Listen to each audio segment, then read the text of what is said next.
Good afternoon po mga kababayan, ma'am sir. This is Jom, the Filipino channel ng inyong pong lingkod. So today is August 9, 2026 at tayo ngayon ay pupunta dyan sa may Ayala Mall dyan yan sa may Manila Bay, Asiana Avenue at Baclaran Paranaque po yan at dadalhin po natin yan sa may Aquara Street sa may Baclaran Paranaque. Okay, magbabalik po tayo mamayang unti po. Pag nakuha na po natin sa na-disclaimer lamang po ang content po natin ay kalsada at hindi ang passenger. Kaya naman saka naman po na may marinig kayong mga pangalan ng lugar, pangalan ng tao, pangalan ng organizations, government or private man yan, ay wala pong kinalaman ng channel na ito at wala pong pinapatungkulan. Lahat po ng pinag-uusapan dito ay pawang dito lamang po yan sa loob at wala pong pinapatungkulan sa labas. Magbabalik po tayo mamaya konti pag nakuha na po natin sila. Mali yan.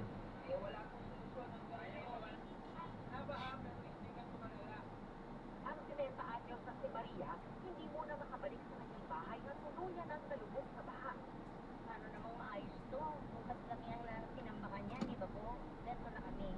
Araw-araw yan, konti-ulan lang. May tubig. Yan, tinambakan ng kalak ba yan? Yan ang dito. O, wala tandaanan talaga ang tubig.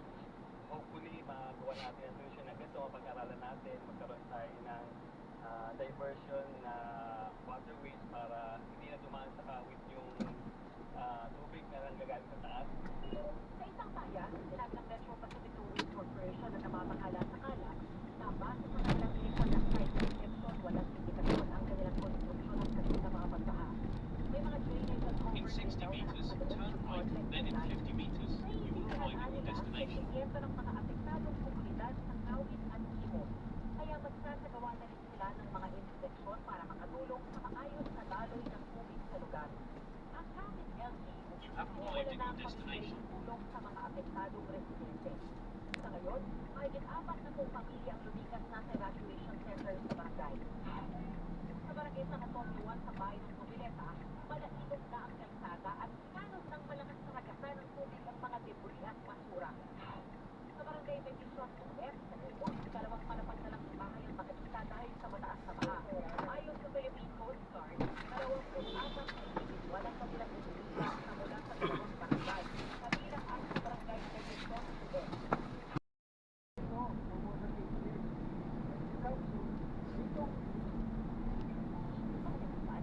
Pakianda lang yung exact amount ano kasi wala akong ano, wala pa akong barya-barya. Then in 90 meters, make a slight Okay. Saktuhan lang no? Okay.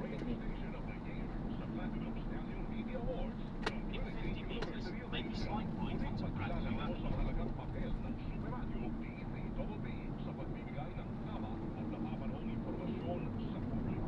In 200 meters, take the ramp on the right, then merge left.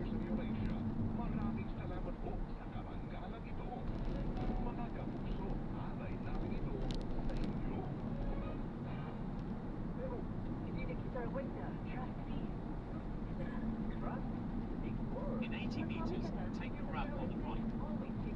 Magkakaiba man tayo, pareho pa rin nag-iisip natin mga nanay. And the instinct is science, you know, it's the right choice. Nature's free crystal drinking water. Merge left onto Roxas Boulevard. Sure to say, world class, high quality drinking water, trusted by doctors. Trust your instinct. Choose the trusted distilled water brand by doctors. Enter leftmost lane, then in 100 meters, turn left into traffic lane.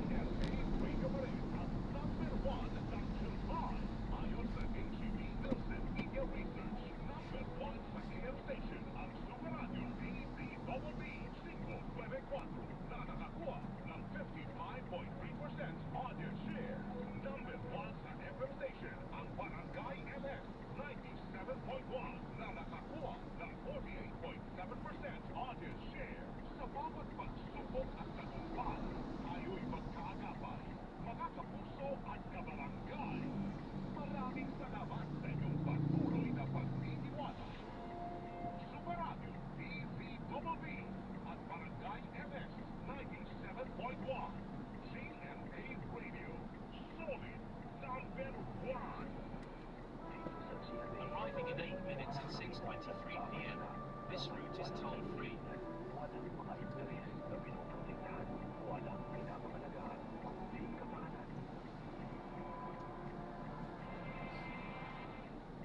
matagalang solusyon sa baha panawagan ng maraming residente sa low-lying area sa Bulacan kung saan ang baha dahil sa ulan, pinalalala pa ng high tide.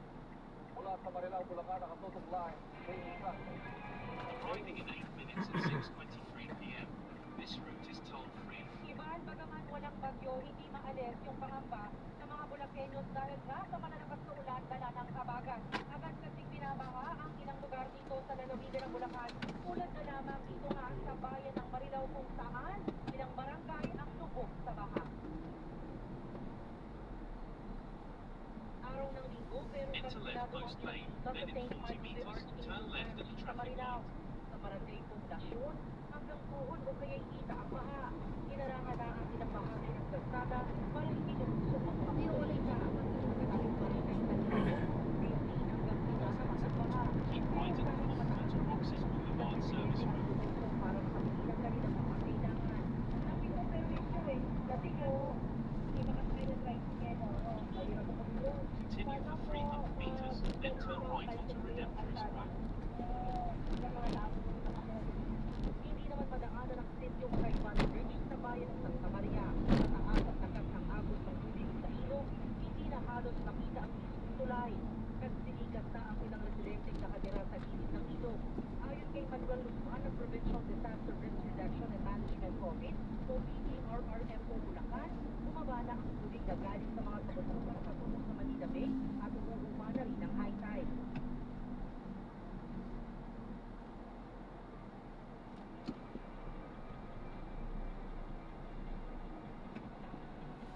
Ivan, pinuspili na ni Bulacan Governor Daniel Fernando ang kasusupang publiko at pribadong paaralan sa buong lalawigan bukas dahil nga sa sama ng panahon at dahil walang pasok, paalala ng PDRRMO ng Bulacan sa mga magulang, bantayan ang kanilang mga anak at pagsinumpayagang balito o maglaro sa mga ilog at iba pang waterways dahil kahit bumaba na ang tubig sa ilang lugar, inaasahan pa rin ang pag-ulan at pagtaas ng tubig sa mga susunod na oras. Ipapasok dyan sa ano ng simbahan. Naku, napakasikip dyan ah. Ingat kayo at maraming salamat, Jamie Franco.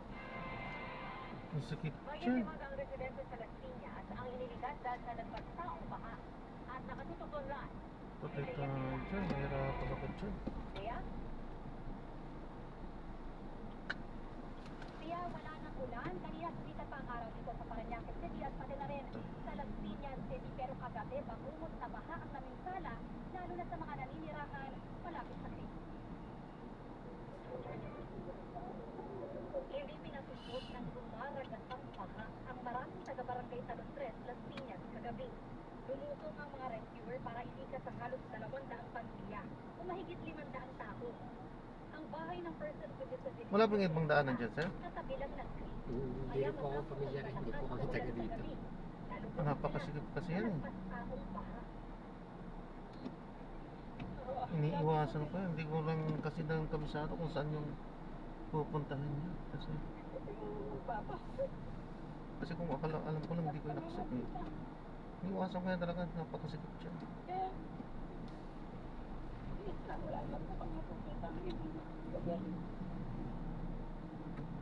Kanina po kami sa taas ng baha. Ang second floor nila, umagsak.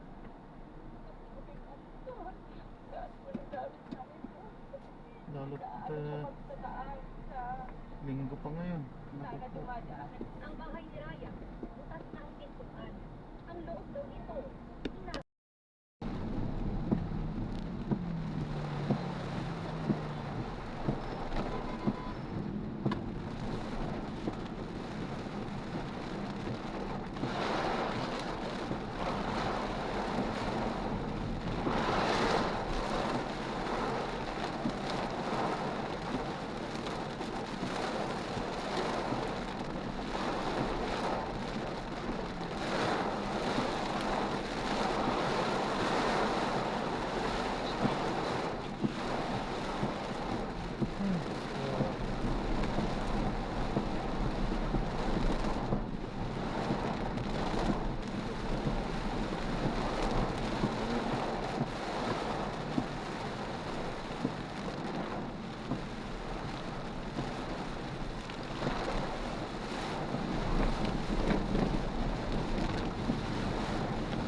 tomorrow morning, may high tide naman po tayo. Ang average po kasi na high tide natin sa ngayon ay nasa 4 plus a bit.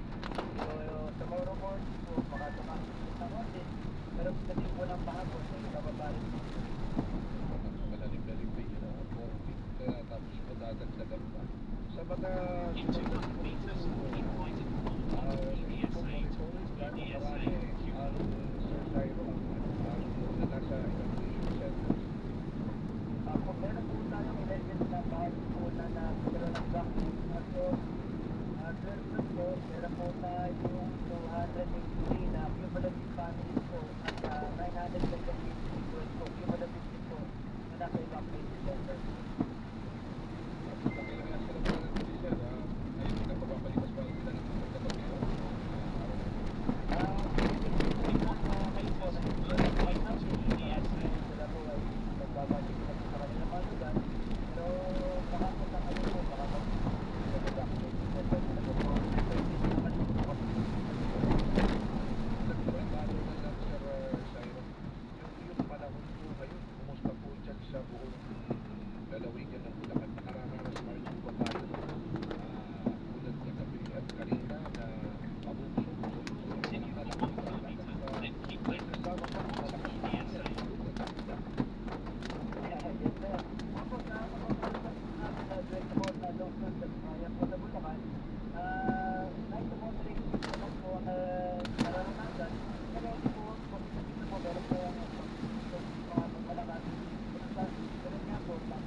kaya baha na doon, ma'am?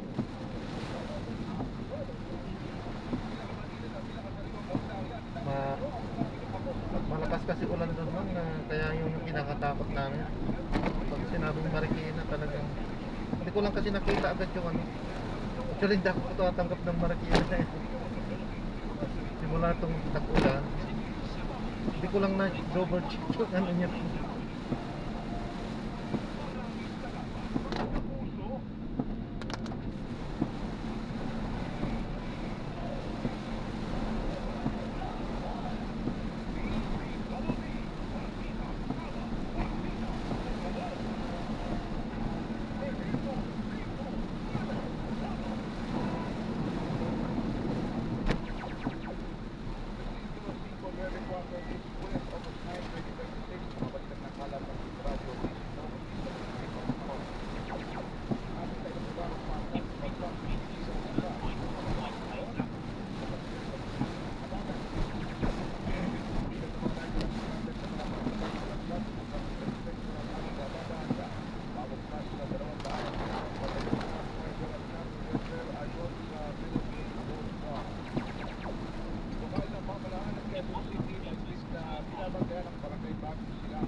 Paano niyo po nakikita, ma'am?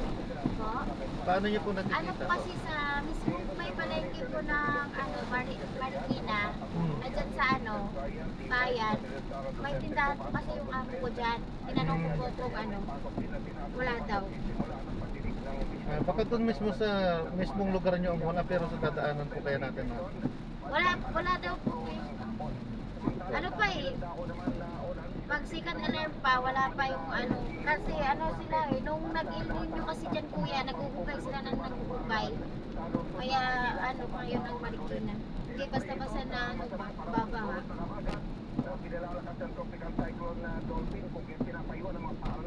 Wala pa din ako nakita eh. Tapos yung mga ibang tao naman, wala pa naman din.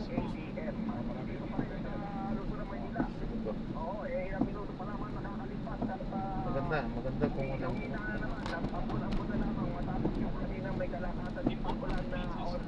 Pero sa palikod natin, sa bahagi na ito ng US Avenue at sa Taft Avenue, magandang balita ka rin sa mga motorista dahil wala pa naman naiipon na baha sa mga oras na ito. Paris na ba yung lang nakatasbay pakikita sa Manila at marami nag-aabag sa maraming gabi dito?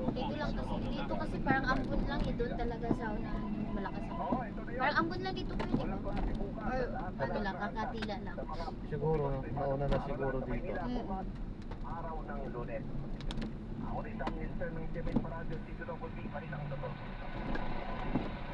Maraming salamat Paring Shabel, sir. Samantala, DPWH, Secretary Pinson at padala ng mga takuhan upang ayusin. Yung lang kasi yung Paranaque, di ba kuya? Bahan na. Malalim doon. May parting malalim na hanggang tao.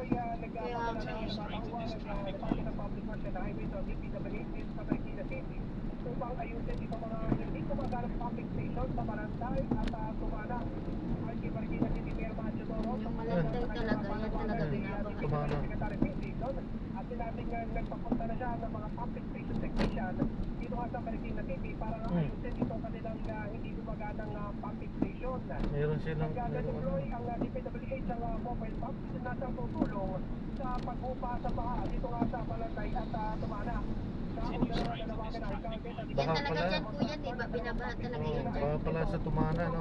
Oo, sa lang, may itaanan naman na hindi ka dun dadaan, di ba kuya? Hindi ko kasi Kabisado kasi yung Kuya Karoy, parang Olan, mag-aalas 7 nga ngayong gabi. Sa Tumana talaga ba? Talaga yan dyan? Sa mismong lugar ng Balantay, Tumana Public Station. Continue straight Ito at ang this isang traffic truck light. karga o hatak-hatak. Ito nga isang napakalaking mobile Ito nga eh, machine. diba ilang araw na yung ano dyan sa Riverbanks, ilang araw na yung palaging umuulan. Di pa nga siya ano eh. Di pa nga siya nagbaha talaga na grabe yung baha. Dito sa may area ng Marikina City. ibig sabihin, di maganda ngayon pala ang ano Oo, dyan. kasi ano yan kuya, nung nag-El Nino, puro sila hukay ba? Ako, si Luisito Santos sa GMA Super Radio. Yes, Kuya Kaloy. Meron ako nakitang pinos mo, tuloy pa rin ang birthday yan ha, sa kabila ng bahay. Tama ka dyan, eksakto dito yan sa lugar kung saan tayo nakatayo ngayon. May isang mga residente dito, grupo ng mga residente. Maraming tulutan, naghahalo-halo na sa isang bilog. Bilog. Oo, kumbaga talagang sa ating tuloy pa rin ang birthday celebration kahit naman sa mga panahon. Kasi parang sa Kuya Kaloy, nakita natin, kinahati niyo pa yun. Baga hindi bawal kahit na Continue straight at this traffic light. kasi sa ibang lugar Pinagbigyan naman siguro ng mga... pagka may masamang panahon na tulad nito, ipinagbabal, merong liquor ban na pinatutupad. Sa akin naman, wala naman pinatutupad na liquor ban dito sa Marikina City. Pero, ayun, nakita natin, mukhang nasa maayos na kondisyon yung mga nagiinuman kanina. Yung Kaloy, hindi naman sila nagtatalo na dito sa creek. Basta wag lang Ang tatalon maganda ha, dito, wala lang tatalon. meron dito yung mga bata, yung mga kabataan, siyang tumatalon dito sa creek. Delikado yan. Ang nangyari ngayon dito, naabutan kanina rin, nag-inspection din dito ngayong gabi, itong si Marikina City Mayor Man Teodoro, kasama si Congressman na Marvin Teodoro. Pero ang problema dito, yung residente, sa halip na, alam mo yun, na hindi gumawa ng kung ano man, ipinakita pa sa kanila yung pagtanong dito sa creek. Ayun, tinataas ang sticker nila, protection, yung sa Marikina Police, pinakita, ayun, pinaasis yung mga nagtatalo na dito. Mga delikado ito.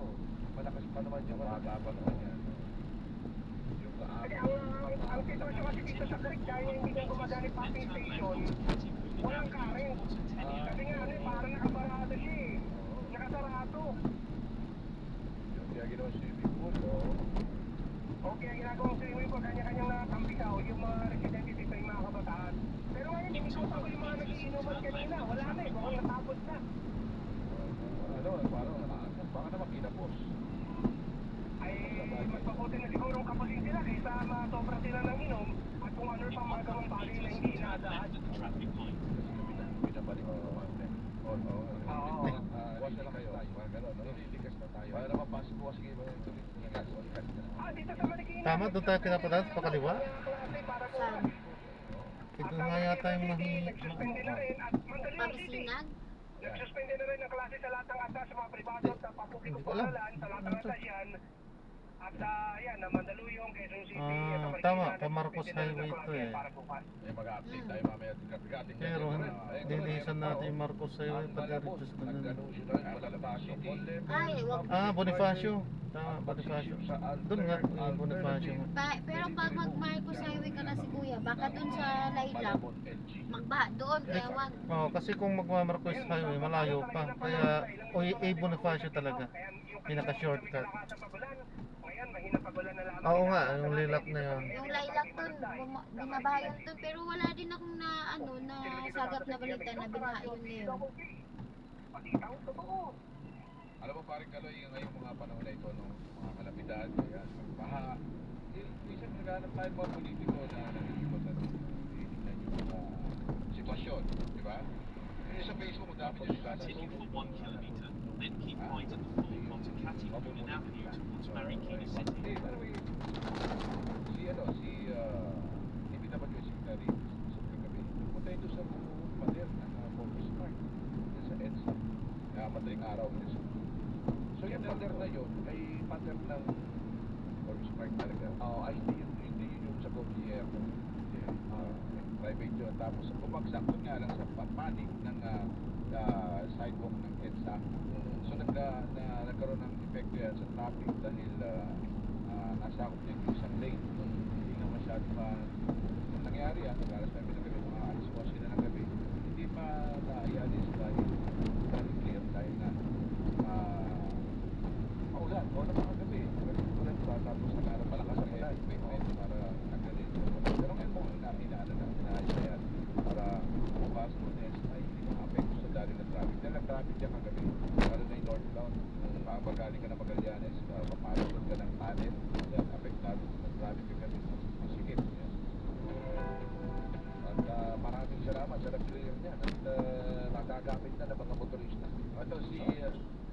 lamang si Police Executive Master Sergeant Dalto yan.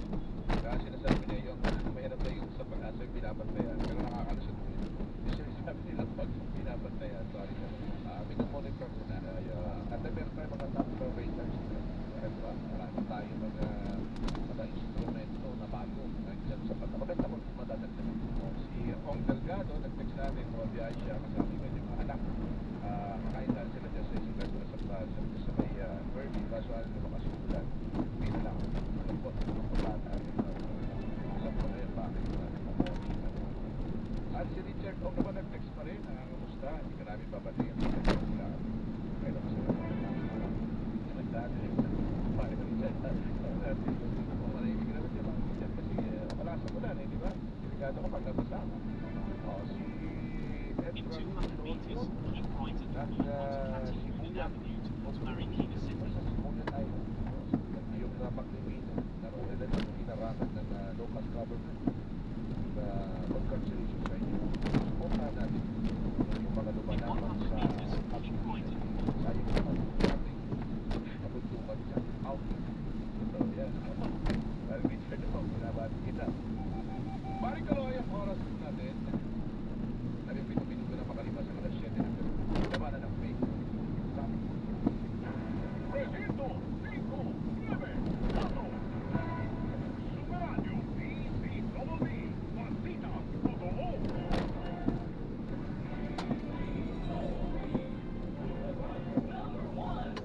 Sa ikawalang pagkakataon, kinilala ang Superadio DZBB bilang KM Radio Station of the Year sa Platinum Stallion Media Awards ng Trinity University of Asia. Muling pagkilala ito sa mahalagang papel ng Superadio DZBB sa pagbibigay ng tama at napapanahong impormasyon sa publiko. Sa mga estudyante at Continue straight at the mga first guro ng intersection. Trinity Then, University in of 80 Asia, meters, make a maraming slight salamat right. po sa karanggalang ito. Mga kapuso, alay namin ito sa inyo. Make a slight right onto Marcus Highway. At walang kapantay. CMA Radio pa rin ang number 1 ng July. Ayon sa NCB Nielsen Media Research, number 1 sa AM station ang Super Radio DZBB 594 na nakakuha ng In 100 meters, make a 55.3% slight left audience onto share. Bonifacio Number Avenue. 1 sa FM station ang Barangay LS 97.1 na nakakuha ng 48.7% audience share. Sa bawat pagsubok at tagumpay, tayo'y magkaagapay. Mga kapuso at kabarangay, maraming salamat sa inyong patuloy na pagtitiwala. Super Radio DZBB at Barangay LS 97.1. CMA Radio, solid number 1. Para hindi matuloy sa mga balita, sundan ang mga social media accounts ng Super Radio DZBB. Live sa aming YouTube channel at sa Facebook, TikTok at X.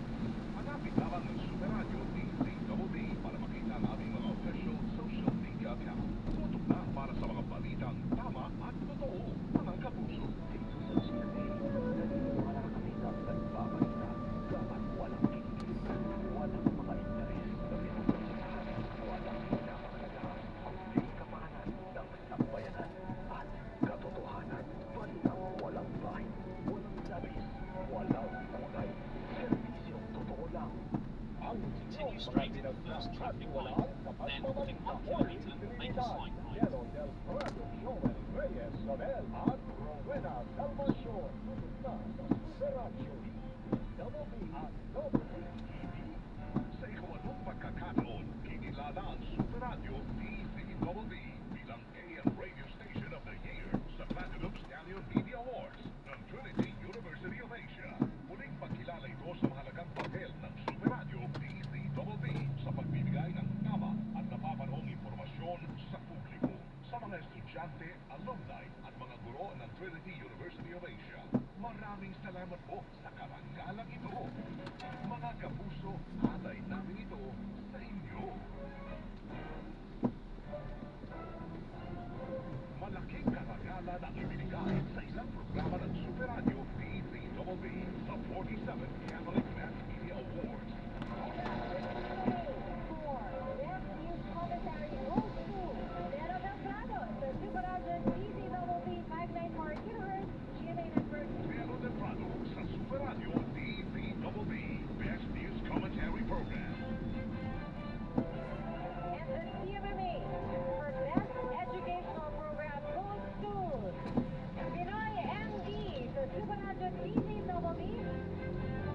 Pinoy entry sa Super Radio D3BB Best Educational Program.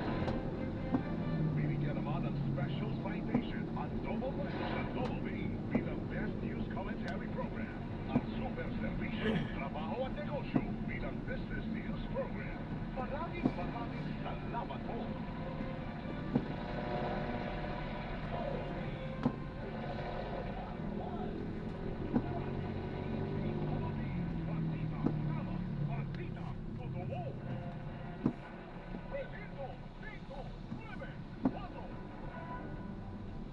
Kali-kali, huwag na natin patagalin. Nasa linya po natin ang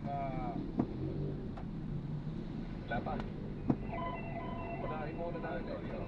Unahin muna natin ito, mga kapuso. Parang ulan na. Dahil yung mga ngayon pa lamang muna kapag bukas ng kanilang mga radyo. Nag-anunsyo na po ng suspensyon ng klase ang ilang lugar sa paaralan sa bansa. At ito'y para po bukas. At dahil nga sa nararanasan sama ng panahon, ang epekto ng hanging habagat kabilang po sa mga lugar na walang pasok sa lahat ng antas, pampubliko at pribado ang mga sumusunod: Marikina City, Tuguegarao City, Cagayan, Ilocos Sur, Abra, Bulacan, Nueva Ecija. Sa Pangasinan po, mga bayan ng Lingayen at Infanta sa Cavite, Binabahanin yung Lungsod ng COVID. Cavite, Trece Martires, Imus, Ito? Yan, binabahayan dyan eh. Amadeo at Kawit Cavite. Sa lalong mga Rizal, mga bayan ng San Mateo, Isla at Taytay at sa Tarlac, bayan ng Pag ano, pag Paligid, mga third alarm, yun na yata at talaga. San Manuel. Wala namang face-to-face classes sa lahat ng antas, pampubliko at privado sa mga sumusunod na lugar: Quezon City, Benguet, Bataan, Pampanga, Baguio City, mga bayan ng Copileta at Naik sa Cavite. Sa Batangas naman, lungsod ng Calaca at mga bayan ng Palayan, Leverilian, Calatagan, Nasugbo, Talisay, Malbar at Bawas. into Seminole Sa Highway. Pangasinan, ulitin po natin kasi may mga nadagdag po sa mga walang face-to-face classes sa lahat ng andas na pampubliko at pribado sa mga In sumusunod 100 na lugar: meters, make a slight Maynila, right.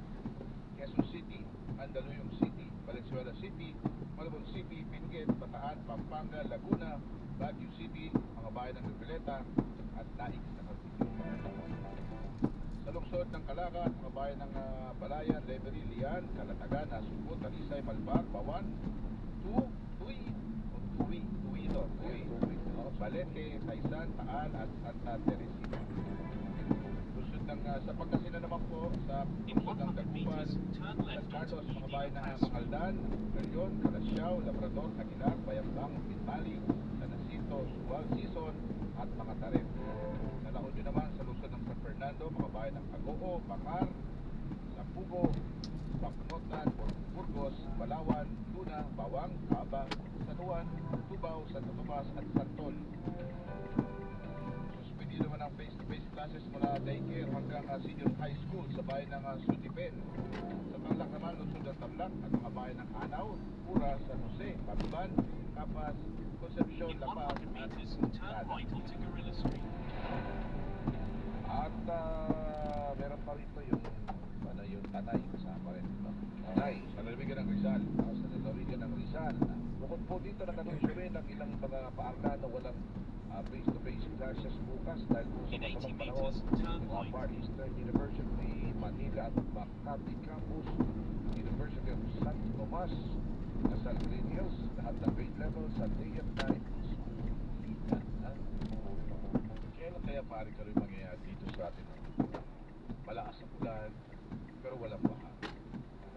Hindi na maghihintay ng mga estudyante natin na mag-aanunsyo na walang pasok dahil pagkat na malakas ang ulan, walang baha.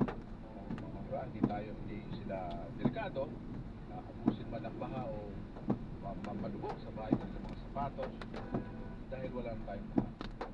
Darating pa kaya sa Pilipinas yun kahit sa matagal yung tayo. Continue straight at the first intersection. Then, in 100 meters, turn left. Siya yan dahil tapos yung sinasabi mong development, yung industrialization, yan, yung mga dating mga palayan, yung mga dating In lalo siya 100 talaga ng meters, tubig, turn left natural. onto 2nd Street. Wala na eh, nangangailangan ng tubig. Wala na, hindi na nadadag. Kaya yung mga, yung tubig, nadadivert sa iba. Tsaka yung mga click natin, yung mga ilog natin, bumababaw yan. Ibig sabihin kasi nga, yung mga pagtayo ng mga gusali, residential building, mga gano'n. Apektado rin po yan, di ba? Pero kaya importante, sa atin ito mga panahon, mga kapuso, yung tinatawag po natin disaster preparedness. Yan, di ba? Kailangan talaga pinag-iipayo po natin yung usapin lang na disaster preparedness awareness. Yan, kahit na ba yung mga paghahanda natin sa ating mga pamilya, sa ating mga anak. Kahit pumunta ng Pilipinas, pari ka kailangan natin ng In ganyan 200 meters, turn matutunan left, yan then in na 50 preparedness meters, turn right. sa alamin ng preparedness o sa mga gano'n. Diba? Paano pa tayo? Kasi yung iba, nailan, kaya na didisgrasya, pag may baha, inagos na, hindi alam kung paano gagawin. May masyadong nagkakawang, yung mga gano'n, diba? Kaya mayroong mga grupo na In 80 meters, turn left. alam ko, pinagin po sila, nagtuturo sila. Para doon sa, ano ba yun, paano mo maililigtas ang sarili mo, paano mo ililigtas yung mga miyembro mo ng pamilya. O di ba yung bata ka pa, parang galing, dito sa mga marurunong lumangoy. Kasi sa mga gusto mo lang, matuto yung paglangoy. Turn Kasi right into yung East ibang mga bata tumatalon kahit malalim. Makikita mo, pag kahit malalim, maya-maya lumulutang at patawid-tawid. Diba? Ako doon, pagtalon mo kailan sa gilid lang kasi kakapit na ako sa gilid. Ilan taon ka ba nung natuto ka lumangoy? Ako, Continue on East Santos Street for 1 ako kilometer. ganong ganat na marunong lumangoy. Marunong ako ba? Gusto ko ba diving ka pero hindi ka marunong mag-floating? Masyado. Marunong na. Pagtakitan mo ka ng fins. Ayun. Pero kung wala akong fins, masyado. Sigurado talaga. Pero ano ba, yung sa pag-scuba diving ba? Kumusta ba yan? Pero ba may alamin natin yan? Kasi parang kali, professional scuba diving. Parang kali, pakitawag ng ating okay, ang kasunod po natin na bisita kayo din mga kapuso. Kung tayo pa rin nararanasan po natin sa mga panahon sa ating rin nila po si Police Lieutenant Sarah J. Trio, ang tagapagsanda po ng Cavite Police Provincial Office. Nasa ating rin. Magandang gabi po. Welcome back. Magandang gabi po sa ating lahat, mga kababayan. Lieutenant Trio, kumusta na po ang sitwasyon dyan po sa Cavite, sa mga sa madaling ito? Dito po sa Cavite ngayong gabi po ay patuloy pa rin po ang ating monitoring sa kondisyon ng panahon.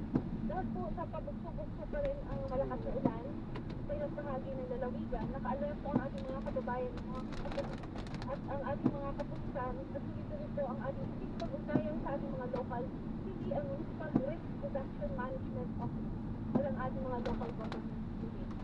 Ano po yung lugar na labis pong apektado nitong mga pagbaha dulot ng kabagan? Bali po, ang talaga pong naapektuhan ngayong panahon ng tag-ulan at habagat ay ang marami po sa barangay ng Kawit ang lumubog sa baha. Pero sa kasalukuyan po ay medyo nag-aaraw po kaninang umaga kaya medyo bumaba na rin halos ang Continue straight at the tubig first traffic sa light, Kawit. then at the second traffic light, turn continue for 300 meters, then turn right onto Bayan Bayon Sabi Avenue. natin mga pamunahin ng National Highway na apektado ng baha. Sa kasalukuyan naman po ay almost passable na rin naman po sa ngayon ang mga kalsada natin. Although may konting pagbaha, mga nasa gutter lang yung tubig. So nadadaanan. Since kaninang umaga, medyo nag-aaraw, kaya medyo nag-subside In lang 100 konti ang meters, ating turn ang right mga at the tubig traffic sa light. kalsada. Kumusta naman po yung mga 100 evacuees meters, natin? turn right at the traffic Anong lugar light. po sa Cavite ang meron pong pinilit na evacuate? Bali, Kuya Olan, sa ating latest monitoring, nasa 4,759 pamilya or katubas ng 15,497 individuals ang kasalukuyang nasa 116 evacuation centers at ito po ay meron po tayong mga PSP personnel na naka-duty po sa mga evacuation center para mag-monitor ng order doon po sa ating mga evacuees. At wala naman silang problema sa supply ng tubig at sa pagkain. Ano po?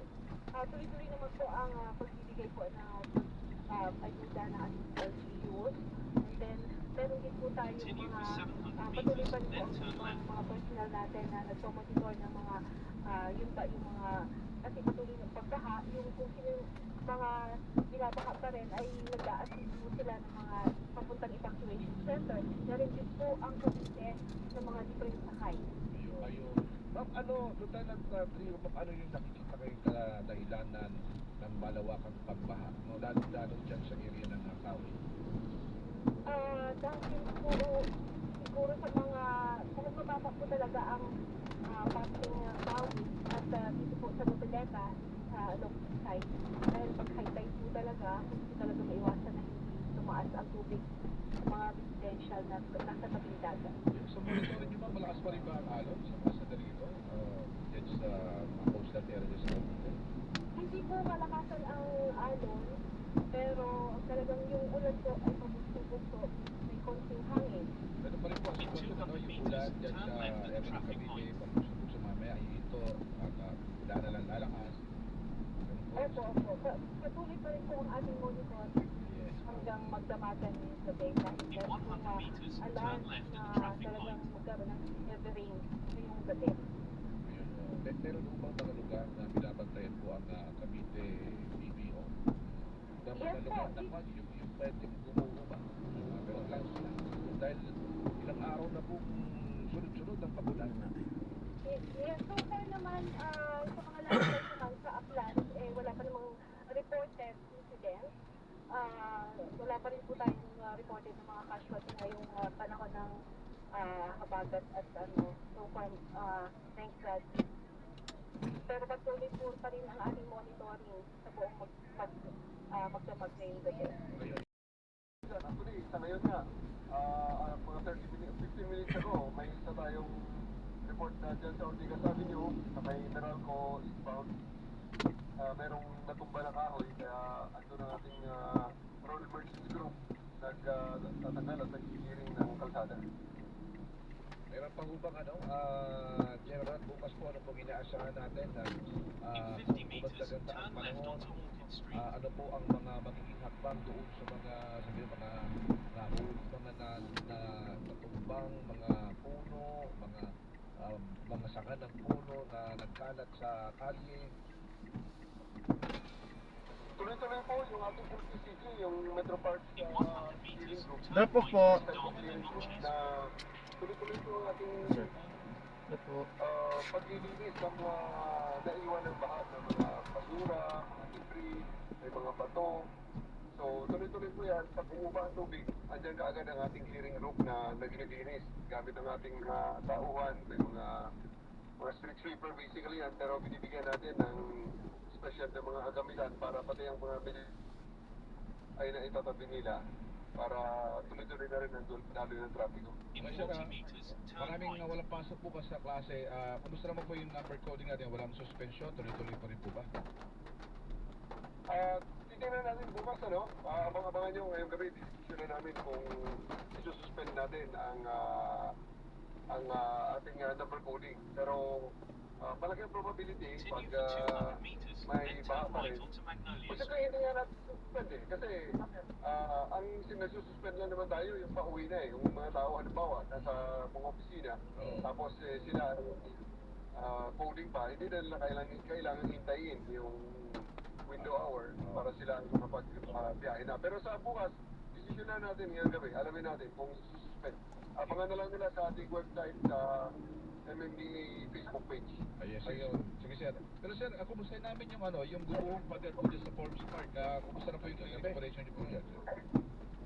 Malapit na matapos ang paglilinis ng buong mga debris na naiwan at tulong-tulong ang MMDA at saka DPWH dyan. At kailangan natin matapos yan ngayong gabi para bukas if ever na umayos ang weather at walang suspension ng trabaho. Kahit na may suspension ng mga klase, kailangan pa rin natin malinis ng EDSA. Alright sir, baka may gusto kayong i-announce sir o announcement o sabihin, nasa inyo po pagkakataon. Lagi na pong atabayan ng ating mga kababayan ng MMDA webpage, minsan sa personal page ko, nilalabas ko rin para makatulong sa mileage at dissemination information. Tapos sa mga emergency situation, uulitin namin, hotline 136, tawagan ng MMDA para sa karampatang responde kung ano man ang inyong assistance na kailangan mula sa MMDA.